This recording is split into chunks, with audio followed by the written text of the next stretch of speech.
Hi everyone and welcome back to my channel. In this video, we are going to read a book called Nothing to Do. Every once in a while, there comes a day when there is absolutely, positively nothing to do. And that can be great.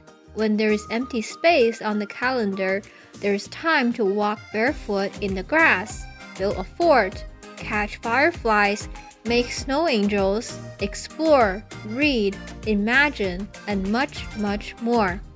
Sometimes doing nothing is the most important thing in the whole wide world to do. Once in a while, along comes a day when there is nothing, absolutely, positively nothing to do. And isn't that great? No school, no homework, no little league, no dance class, no play rehearsal, no soccer practice, no computer camp, no anything. Just a white, empty space on the calendar. Of course, some people get a little worried about these spaces. These people are very nice and wear big shoes, but we'll think about them a little later.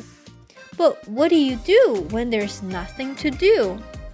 Well, I have heard stories, wonderful stories, about taking off your shoes and walking through green glass or mud in your bare feet, or making toy ships out of sticks and sailing them across a puddle that somehow seems as wide as an ocean.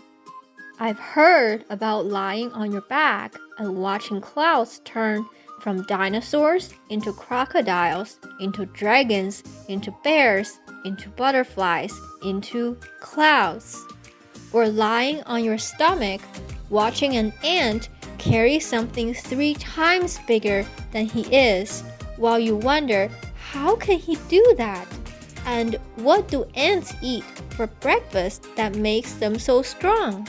I've heard of making a paper airplane do Ludo loops and barrel rolls in the soft summer air, then land smooth as butter on bread.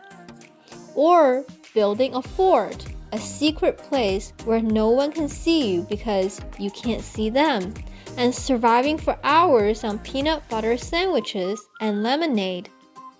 I've heard about catching fireflies on a warm evening and putting them in a jar until you have 2 hands full of gold and then letting them all go. I've heard of swinging until your toes touch the clouds or hanging by your knees like a monkey just to find out how monkeys feel. I've heard of climbing a good tree that's been waiting all its long life just to be climbed by you, or finding a quiet spot and reading your very favorite book, and then reading it again, just because it is your favorite. I've heard stories about exploring places that really need to be explored, about making angels in the snow, or igloos, or caves, or sledding, or tasting icicles, or throwing snowballs, or building round, fat men with orange noses and old hats who smile at everyone. Why, I've heard of swimming and building sandcastles and hopscotching and jump roping and running and throwing and bouncing and painting and drawing and playing with toys and puzzles and dolls and games and puppies and kittens and hamsters and gerbils and doing cartwheels and doing somersaults and doing, well, sometimes just doing nothing. And maybe one of the best ways to do nothing is to show someone else how to do it, maybe even someone with big shoes.